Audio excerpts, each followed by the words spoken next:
പിതാവിന്റെയും പുത്രന്റെയും പരിശുദ്ധാത്മാവിന്റെയും നാമത്തിൽ ആമേൻ. എൻ്റെ പ്രിയപ്പെട്ടവരെ, ഇന്ന് മാർച്ച് 29 ഞായറാഴ്ച. അമ്മേ പരിശുദ്ധ അമ്മേ, അമ്മേ പരിശുദ്ധമേ, ദൈവമാതാവേ, കൃപാസനത്തിലൂടെ ഞങ്ങളുടെ ദേശത്തിനും അമ്മ മധ്യസ്ഥം തേടി തന്ന എല്ലാ അനുഗ്രഹങ്ങൾക്കും കൃപകൾക്കും ഞങ്ങളിപ്പോൾ ഹൃദയം നിറഞ്ഞ നന്ദി പറയുന്നു. അമ്മേ പരിശുദ്ധമേ, ദൈവമാതാവേ, 2004 ഡിസംബർ 7 ഉച്ചകഴിഞ്ഞ് 2:30 കൃപാസനത്തിൽ സംഭവിച്ച അമ്മയുടെ പ്രത്യക്ഷപ്പെടലിനെ കുറിച്ച് തിരുസഭയ്ക്ക് സമർപ്പിച്ചിരിക്കുന്ന പഠനരേഖകളുടെ മേൽ സഭാത്മകമായ പഠനം ആരംഭിക്കുവാൻ ഞങ്ങൾ പ്രാർത്ഥിക്കുന്നു. അമ്മേ പരിശുദ്ധമേ, ഭൂസ്വർലോകങ്ങളുടെ രാജ്ഞിയായ അങ്ങേയ്ക്ക് ഭൗമസംരക്ഷണത്തിനായി പ്രപഞ്ചപ്രകൃതിയെ തന്നെ തിരുസഭ പ്രതിഷ്ഠിക്കുവാൻ ഈ പ്രത്യക്ഷീകരണം വഴി ഇടയാക്കണമേ. പരിശുദ്ധമേ, ജപമാല മാതാവേ, സകല കൃപാസനം പ്രാർത്ഥനയോടും ചേർത്ത് ഞങ്ങളിപ്പോൾ പ്രാർത്ഥിക്കുന്ന ഈ കുടുംബത്തിന്റെ പ്രത്യേക നിയോഗം പറ മക്കളെ.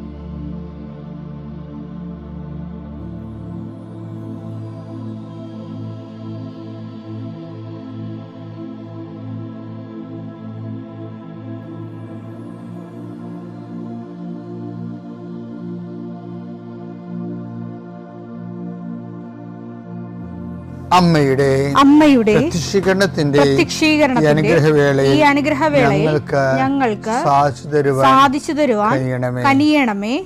ആമേൻ. വിശ്വാസ പ്രമാണം. സർവശക്തനായ പിതാവും ആകാശത്തിന്റെയും ഭൂമിയുടെയും സൃഷ്ടാവുമായ ദൈവത്തിൽ ഞാൻ വിശ്വസിക്കുന്നു. അവിടുത്തെ ഏകപുത്രനും ഞങ്ങളുടെ കർത്താവുമായ ഈശോമിശിഹായിലും ഞാൻ വിശ്വസിക്കുന്നു. ഈ പുത്രൻ പരിശുദ്ധാത്മാവിനാൽ ഗർഭസ്ഥനായി കന്യകാമറിയത്തിൽ നിന്ന് പിറന്ന് പൊന്തിയോസ് പീലാത്തോസിന്റെ കാലത്ത് പീഡകൾ സഹിച്ച് കുരിശിൽ തറയ്ക്കപ്പെട്ട് മരിച്ച് അടക്കപ്പെട്ട് പാതാളങ്ങളിൽ ഇറങ്ങി മരിച്ചവരുടെ ഇടയിൽ നിന്ന് 3-ാം നാൾ ഉയർത്ത് സ്വർഗത്തിലേക്ക് എഴുന്നള്ളി സർവശക്തിയുള്ള പിതാവായ ദൈവത്തിന്റെ വലതുഭാഗത്തിരിക്കുന്നു. അവിടെ നിന്ന് ജീവിക്കുന്നവരെയും മരിച്ചവരെയും വിധിക്കുവാൻ വരുമെന്നും ഞാൻ വിശ്വസിക്കുന്നു. പരിശുദ്ധാത്മാവിലും ഞാൻ വിശ്വസിക്കുന്നു. വിശുദ്ധ കത്തോലിക്കാ സഭയിലും പുണ്യവാന്മാരുടെ ഐക്യത്തിലും പാപങ്ങളുടെ മോചനത്തിലും ശരീരത്തിന്റെ ഉയർപ്പിലും നിത്യമായ ജീവിതത്തിലും ഞാൻ വിശ്വസിക്കുന്നു. ആമേൻ. സുഖസ്ഥനായ ഞങ്ങളുടെ പിതാവേ, അങ്ങയുടെ നാമം പൂജിതമാകണമേ. അങ്ങയുടെ രാജ്യം വരണമേ. അങ്ങയുടെ തിരുമനസ് സ്വർഗത്തിലെ പോലെ ഭൂമിയിലും ആകണമേ. അന്നു വേണ്ടുന്ന ആഹാരം ഇന്ന് ഞങ്ങൾക്ക് തരണമേ. ഞങ്ങളോട് തെറ്റ് ചെയ്യുന്നവരോട് ഞങ്ങൾ ക്ഷമിക്കുന്നത് പോലെ ഞങ്ങളുടെ തെറ്റുകൾ ഞങ്ങളോടും ക്ഷമിക്കണമേ. ഞങ്ങളെ പ്രലോഭനത്തിൽ ഉൾപ്പെടുത്തരുതേ, തിന്മയിൽ ഞങ്ങൾ രക്ഷിക്കണമേ. ആമേൻ. നന്മ നിറഞ്ഞ മറിയമേ, സ്വസ്തി. കർത്താവ് അങ്ങയുടെ കൂടെ സ്ത്രീകളിൽ അങ്ങ് അനുഗ്രഹിക്കപ്പെട്ടവളാകുന്നു. അങ്ങയുടെ ഉദരത്തിൻ ഫലമായി ഈശോ അനുഗ്രഹിക്കപ്പെട്ടവനാകുന്നു. പരിശുദ്ധ മറിയമേ, തമ്പുരാന്റെ അമ്മേ, പാപികളായ ഞങ്ങൾക്ക് വേണ്ടി ഇപ്പോഴും ഞങ്ങളുടെ മരണസമയത്തും തമ്പുരാനോട് അപേക്ഷിക്കണമേ. ആമേൻ. കർത്താവിന്റെ ഉന്നതമായ നാമത്തിന് സ്വസ്ഥം ചെയ്യും. കർത്താവിന്റെ വിശുദ്ധ പൗരോഹിത്യത്തെ മഹത്വപ്പെടുത്തണമേ. കർത്താവ് സഭയിലുള്ള സാന്നിധ്യം പ്രകടമാക്കണമേ. കർത്താവ് വിശുദ്ധ വാരത്തിലേക്ക് ഞങ്ങൾ പ്രവേശിക്കുകയാണ്. ഈ ദിവസങ്ങളിലുള്ള വചനങ്ങളിൽ കർത്താവെ, ഒരു കുരിശ് കിട്ടിയാൽ അതിൻ്റെ കൂടെ കർത്താവിനെ കൂടി കിട്ടുമെന്ന് ആ ദൈവത്തിൻ്റെ പദ്ധതിയാണെന്ന് ഞങ്ങൾക്ക് വെളിപാട് തന്നു ചെയ്യും. ഞങ്ങൾക്ക് നിലവിലുള്ള കുരിശിൻ്റെ കൂടെ എല്ലാം കർത്താവിനെ കൂടി കിട്ടാൻ വേണ്ടി ഞങ്ങളത് കർത്താവിൻ്റെ നാമത്തിലാക്കുന്നു ചെയ്യും. കർത്താവെ, അങ്ങയുടെ മക്കള് ജീവിതത്തിൻ്റെ ഓരോരോ മണ്ഡലങ്ങളിൽ പ്രവർത്തിക്കുന്നവരെ അവരവിടെ അനുഭവിക്കുന്ന പ്രത്യേക സങ്കടങ്ങൾ, പ്രത്യേക വിഷമതകൾ, പ്രത്യേക തടസ്സങ്ങൾ ഈ പ്രാർത്ഥനയുടെ ശക്തിയാൽ ഈ നിമിഷം വിട്ടുമാറണമെന്ന് കൽപ്പിക്കുന്നു യേശുവിൻ്റെ നാമത്തിൽ. വിവാഹം തടസ്സമുള്ളവരെ, മരുന്ന് ഭരിക്കാത്തവരെ, മരുന്ന് കിട്ടാത്തവരെ, കർത്താവ് ഈ ആശീർവാദ ശക്തിയാൽ അങ്ങയുടെ മക്കൾ അങ്ങ് സുഖപ്പെടുത്തുമെന്ന് പ്രാർത്ഥിക്കുന്നു. അമ്മേ, പരിശുദ്ധമ്മേ, ദേവമാതാവേ, കാൽവരിയിലെ മാതാവേ, എല്ലാ മക്കൾക്കും സഹനത്തിൻ്റെ അമ്മയെപ്പോലെ ശക്തി നൽകണമെന്ന് പ്രാർത്ഥിക്കുന്നു. എൻ്റെ കർത്താവിൻ്റെ ഉന്നതമായ നാമത്തിൽ സഭയുടെ അധികാരത്തിൽ 40 വർഷം ഞാൻ അർപ്പിച്ച കുർബാനയുടെ യോഗ്യതയാൽ കൃപാസനത്താറെ ജീവനോടെ പ്രത്യക്ഷപ്പെട്ട മാതാവിൻ്റെ മാധ്യസ്ഥ നടന്നിട്ടുള്ള 10,000-കണക്കിന് ആരാധന ശക്തിയാൽ ആരാധന കൂടുന്നവരെല്ലാം കൂടുമ്പോഴെല്ലാം കർത്താവിൻ്റെ കൃപയാൽ നിറയട്ടെ. നിങ്ങൾ ഇന്ന് അനുഭവിക്കുന്ന പ്രത്യേക പ്രതിസന്ധികൾ, രോഗങ്ങൾ, പീഡകൾ, ആശങ്കകൾ, ഉത്കണ്ഠകൾ യേശുക്രിസ്തു നാം നീങ്ങിപ്പോട്ടെ. നിത്യം പിതാവും പുത്രനും പരിശുദ്ധാത്മാവും സർവ്വീശ്വരൻ നീക്കുവാമേ. എൻ്റെ പ്രിയപ്പെട്ടവർ, നമ്മൾ സത്യവചനം എന്നാണ് പറയുന്നത്. എന്താ? ദൈവം സത്യമായതുകൊണ്ട് സത്യമായ ദൈവത്തിൽ നിന്ന് വരുന്ന വചനം സത്യവചനങ്ങളാണ്. പക്ഷേ ദൈവത്തിൻ്റെ വചനം സത്യമാണെങ്കിലും നമ്മൾ അത് നുണയായിട്ട് സ്വീകരിച്ചാൽ നമുക്കത് സത്യം ഫീൽ ചെയ്യത്തില്ല. അപ്പോൾ നിങ്ങൾ പറയും, ഇതെന്ത് നിങ്ങൾ ഇതെന്താ ഇങ്ങനെ പറയണത് ചോദിക്കും. അങ്ങനെയല്ല, ഇത് ശരിയാണ്. ദൈവത്തിൽ നിന്ന് വരണത് സത്യവചനമാണ് വരണത്. സത്യമായ ദൈവത്തിൽ സത്യവചനം വരും. പക്ഷെ നമ്മളത് നുണയായിട്ട് സ്വീകരിച്ചാൽ നമ്മൾക്കത് ഫീൽ ചെയ്യത്തില്ല, ആ സത്യം ഫീൽ ചെയ്യത്തില്ല. അങ്ങനെ നുണയെ സ്വീകരിച്ച ആൾക്കാരുണ്ട് ബൈബിളിൽ. അതിൽ ഒന്നാമത്തെ ആൾ സാറയാണ്. അവരതൊരു തമാശയായിട്ട്, കോമഡിയായിട്ട് എടുത്തത്. അതുകൊണ്ടാണ് അവർ ചിരിച്ചത്. എനിക്ക് സാറയുടെ ചിരിയുണ്ടല്ലോ, സാറ ചിരിക്കുന്നു.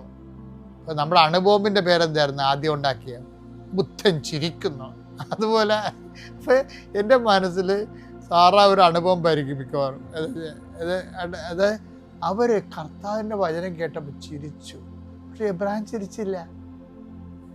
സാറ വിശ്വാസിയുടെ മാതാവാകേണ്ട ആളായിരുന്നു, പക്ഷെ പോയി. രണ്ടുപേരോട് ഒരേ സമയത്താണ് കർത്താവ് വചനം പറഞ്ഞത്. ഒരാൾ മാത്രം വിശ്വാസിയുടെ പിതാവായി, മറ്റാൾ ചിരിച്ചില്ലെന്ന് പിന്നെയും നുണ പറഞ്ഞു. അപ്പോഴും കർത്താവ് പറഞ്ഞു, നുണയാണ് പറഞ്ഞത്, നീ ചിരിച്ചെന്ന് പറഞ്ഞു.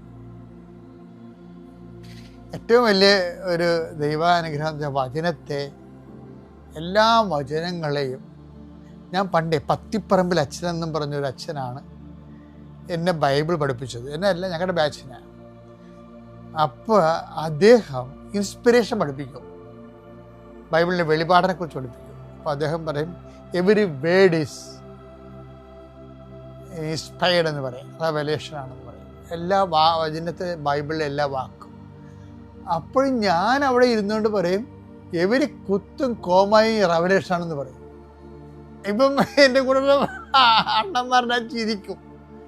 സത്യപ്രപഞ്ചത്തിനൊക്കെ ചിരിക്കല കൂടുതലല്ല, പുള്ളികൾക്ക് നോക്കുകയുള്ളു.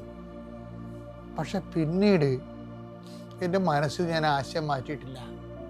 കർത്താവിൻ്റെ വചനത്തിൽ കുത്തും കോമായൊക്കെ പിന്നെ ചേർത്താണ്.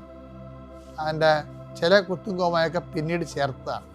വചനം പാരഗ്രാഫ് തിരിച്ചപ്പോഴൊക്കെ ചേർത്തിട്ടുണ്ട്. R.S. സ്റ്റീഫനൊക്കെ 15-15 നൂറ്റാണ്ടിലൊക്കെ ചേർത്തിട്ടുണ്ട്. നമ്പരൊക്കെ വൈദ്യനൊക്കെ നമുക്ക് വായിക്കേണ്ട സഹോദരൻ നമ്പറിട്ട് തന്നില്ലേ അപ്പോഴും ആ വചനത്തിൽ തൊട്ടപ്പോഴെല്ലാം എപ്പോഴും നമ്മൾ ചിലപ്പോൾ മനുഷ്യൻ്റെ കക്രിയ കൊണ്ട് എന്തെങ്കിലുമൊക്കെ ഒരു ന്യൂനത ഉണ്ടെങ്കിലും when we believe in it നമുക്കത് അനുഭവവേദ്യമാകും. അതാണ് എൻ്റെ വചനത്തിൻ്റെ. അതുകൊണ്ട് എപ്പോഴും ഈ ബിലീവ് ചെയ്യാനുള്ള ഒരു കഴിവെന്ന് പറയണത്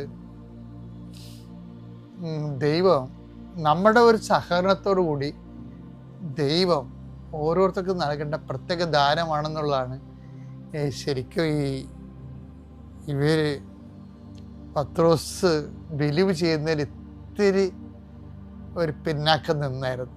കാര്യം മനസ്സിലാകാഞ്ഞ കൊണ്ടാണ്. കർത്താവ് പത്രോസ് പറഞ്ഞില്ലേ, നമ്മുടെ ജെറുസലേമിലേക്ക് പോവുകയാണ്, മനുഷ്യപുത്രൻ ശത്രുക്കൾ ഏൽപ്പിക്കപ്പെടും, അവർ അവനെ പീഡിപ്പിക്കും, വധിക്കും, 3-ാം ദിവസം ഉയർത്തെഴുന്നേൽക്കും. പക്ഷെ വധിക്കുക എന്നുള്ള കാര്യം വരെ പത്രോസ് കേട്ടുള്ളൂ. ഉയർത്തെഴുന്നേൽക്കുന്നത് പുള്ളിയാത്തെ ശ്രദ്ധിച്ചില്ല. പുള്ളി കർത്താവിനെ മാറ്റി നിർത്തിയിട്ട് പറഞ്ഞു, ഈ ജൂഡാസൊക്കെ ഇപ്പം തന്നെ ഇതിൻ്റെ അകത്ത് പ്രശ്നങ്ങളോട് തൊഴുത്തി കുത്തി കൊണ്ടടക്കുകയാണ്. നീ വധിക്കപ്പെടും എന്നൊക്കെ പറഞ്ഞു കഴിഞ്ഞാൽ യൂദാസ് വേറൊരു ഗ്രൂപ്പ് ഉണ്ടാക്കിയിട്ട് ഈ ആൾക്കാരെ അടിച്ചു മാറ്റിക്കൊണ്ട് പോകും. പറഞ്ഞത് പറഞ്ഞു, ഇനി പറയരുതെന്ന് പറയും. അപ്പം പത്രോസ് ആത്മാർത്ഥം കൊണ്ട് പറഞ്ഞ കേട്ടോ. കർത്താവ് പറഞ്ഞു, സൈറ്റൻ, പണ്ട് ഇതുപോലെ നീ വന്നിരുന്നു, അന്ന് ഞാൻ ഒറ്റയ്ക്കായിരുന്നു. ഇന്ന് നീ പത്രോസിനെ കടമെടുത്ത് പത്രോസിൻ്റെ കൂടെ ആണ് നീ എന്നെ സമീപിക്കണത്. ഈ ഗോ ബിഹൈൻഡ് എന്ന് പറയും, നീ പുറകെ പോകാൻ പറയും. അങ്ങനെ പത്രോസിന് ഭയങ്കര ചമ്മലായി. പത്രോസിനെ കർത്താവിനെ ആട്ടി ഓടിച്ചില്ലേ, സാത്താനെ ആട്ടി ഓടിച്ചില്ല. പക്ഷെ എന്നാലും പത്രോസ് ഇത് വിശ്വസിക്കണമെന്നുള്ളത് പിതാവിന് ഭയങ്കര ഒരു സീരിയസ് വിഷയമായിരുന്നു. അതുകൊണ്ട് അങ്ങനെ ദൈവം തൽക്കാലത്തേക്ക് പത്രോസിനെ ശാസിച്ചെങ്കിലും താബോർ മലയിൽ അടിവാരത്തിൽ ചെന്നപ്പോൾ അപ്പ പറഞ്ഞു, പത്രോസിനെ വിളിക്കുമെന്ന് പറഞ്ഞു. ഉടനെ അപ്പോഴ് ഈശോ മറ്റുള്ള 9 പേരോട് പറഞ്ഞു, നിങ്ങൾ കുറച്ച് നേരം ഇവിടെ നിൽക്കുക കേട്ടോ. പത്രോസിനെ വിളിച്ചു, പത്രോസ് കൂടെ വരാൻ പറഞ്ഞു. പിന്നെ പത്രോസ് അങ്ങനെ ബാക്കി യോഹന്നാനെയും യാക്കോബിനെയും കൂടി കൂട്ടി. അവർ 3 കൂടി പോയി. മലയുടെ ഉച്ചയിലെത്തിയപ്പോൾ കർത്താവ് പ്രാർത്ഥിക്കാൻ തുടങ്ങി. പ്രാർത്ഥിക്കുന്നതോടുകൂടി ഇവൻ്റെ ഭാവം അങ്ങ് മാറി, ഇവൻ സൂര്യനായി മാറി. പത്രോസ് വിസ്മയിച്ചു പോയി. ആ സൂര്യനിൽ അവൻ യേശുവിനെ മാത്രമല്ല, ഏലിയാനെ കണ്ടു, മരിച്ചുപോയ മോസസിനെ കണ്ടു. അപ്പോൾ പിതാവ് പത്രോസിനോട് പറഞ്ഞു, യാക്കോബിനോട് പറഞ്ഞു, യോഹന്നാനോട് പറഞ്ഞു, താബോർ മലയിൽ ഇവനെ ജ്ഞാനസ്നാനപ്പെടുത്തി തരുന്ന സമയത്ത് നിങ്ങൾ കുറച്ച് പേരുണ്ടായിരുന്നു. അന്ന് ഞാൻ പറഞ്ഞത് ഇവൻ എൻ്റെ പ്രിയപുത്രനാണെന്ന് പറഞ്ഞു. മർക്കോസ് 9:7. അപ്പോൾ ഒരു മേഘം വന്ന് അവരെ ആവരണം ചെയ്തു. മേഘത്തിൽ നിന്ന് ഒരു സ്വരം പുറപ്പെട്ടു, ഇവൻ എന്റെ പ്രിയപുത്രൻ, ഇവന്റെ വാക്ക് ശ്രവിക്കുവിൻ. പക്ഷെ നിങ്ങൾ അതിൻ്റെ ആഴങ്ങൾ മനസ്സിലാക്കാനോ അവനെ വിശ്വസിക്കാനോ നിങ്ങൾ തയ്യാറായില്ല. ഇപ്പം നിങ്ങളോട് പറയുന്നു, അവനെ നിങ്ങൾ ശ്രവിക്കണം. ഇനിയുള്ള ദിവസങ്ങളിൽ പ്രത്യേകിച്ച്. കാരണം തിരുവുത്ഥാനത്തെക്കുറിച്ച് അപ്പായാണ്. ആ തിരുവുത്ഥാനമാണ് ശരിക്കും താബോറിൻ്റെ പ്രധാന പ്രമേയം. ഇവരെ ശ്രവിക്കാൻ പറയണത് തിരുവുത്ഥാനത്തെ സംശയിച്ചിരുന്നതുകൊണ്ടാണ് പത്രോസ് നിനക്ക് സംഭവിക്കാതിരിക്കട്ടെ എന്ന് പറയണത്. അതിൻ്റെ മെയിൻ കാരണം. അപ്പം തിരുവുത്ഥാനം ഇപ്പോഴ് വ്യക്തമായി കഴിഞ്ഞാൽ പിന്നെ എന്താണ്? ഉയർപ്പിനെക്കുറിച്ച് ഇപ്പം പറയണതെല്ലാം ശ്രദ്ധിക്കണം എന്ന ഒരർത്ഥം കൂടി അതിനകത്തുണ്ട്. നമ്മൾ ഉയർപ്പിലേക്ക് പോകുമ്പോൾ അത് വിശ്വസിക്കണമെങ്കിൽ ഈ ചെവിയുടെ അകത്ത് വേറൊരു ചെവി വേണം.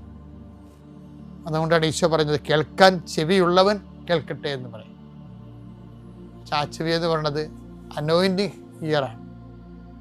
നമ്മൾ കാണുന്ന പോലെ സാധാരണ കേൾക്കുന്ന സ്വരമല്ല അത്. അതിൻ്റെ അപ്പുറത്ത് ഞാൻ നേരത്തെ നിങ്ങളോട് പറഞ്ഞില്ലേ, നെഗറ്റീവ് കാലങ്ങളിലെ നമ്മൾക്ക് വചനത്തിൻ്റെ വിശ്വസിക്കണമെന്നുണ്ടെങ്കിൽ അനുഗ്രഹം പോരാ, അനോയിൻറ്റിങ് വേണം, അഭിഷേകം വേണം.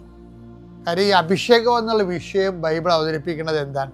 നെഗറ്റീവ് പശ്ചാത്തലത്തിൽ അവതരിപ്പിക്കുന്നത്. നിങ്ങൾ സർപ്പങ്ങളെ പിടിക്കും, അവ നിങ്ങൾ ഉപദ്രവിക്കത്തില്ലെന്ന്. നിങ്ങൾ അഗ്നിയിലൂടെ നടക്കും, അഗ്നി നിന്നെ പൊള്ളിക്കത്തില്ല. നിങ്ങളെ ശബ്ദത്തിലൂടെ നടക്കും, ശബ്ദം മുക്കത്തില്ല. അപ്പോൾ എല്ലാം നെഗറ്റീവ് സാഹചര്യത്തിലൂടെ പോകുമ്പോഴാണ് അതിൻ്റെ ദംശനം ഏക്കത്തില്ല എന്നൊക്കെ പറയുമ്പോൾ ഈ മോശം കാലാവസ്ഥയിൽ ജീവിക്കുന്നതിനാണ്. അപ്പം അന്ന് അനുഗ്രഹങ്ങളൊന്നും ഉണ്ടാകത്തില്ല. ആത്മീയ ജീവിതത്തിൽ അനുഗ്രഹമില്ലാത്ത കാലമുണ്ട്. പക്ഷെ അത് അനുഗ്രഹമില്ലാത്ത കാലത്ത് നമുക്ക് വേണ്ടത് അഭിഷേകമാണ് വേണ്ടത്.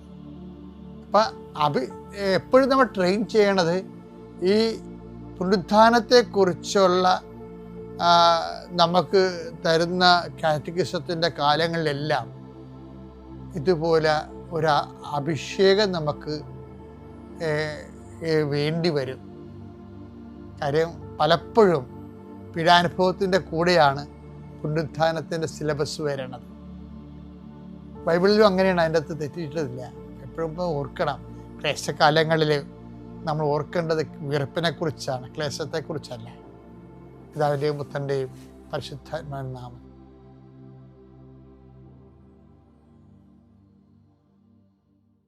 അത്യപൂർവ ദൈവാനുഭവങ്ങൾ ഇനി നിങ്ങൾക്കും സ്വന്തം.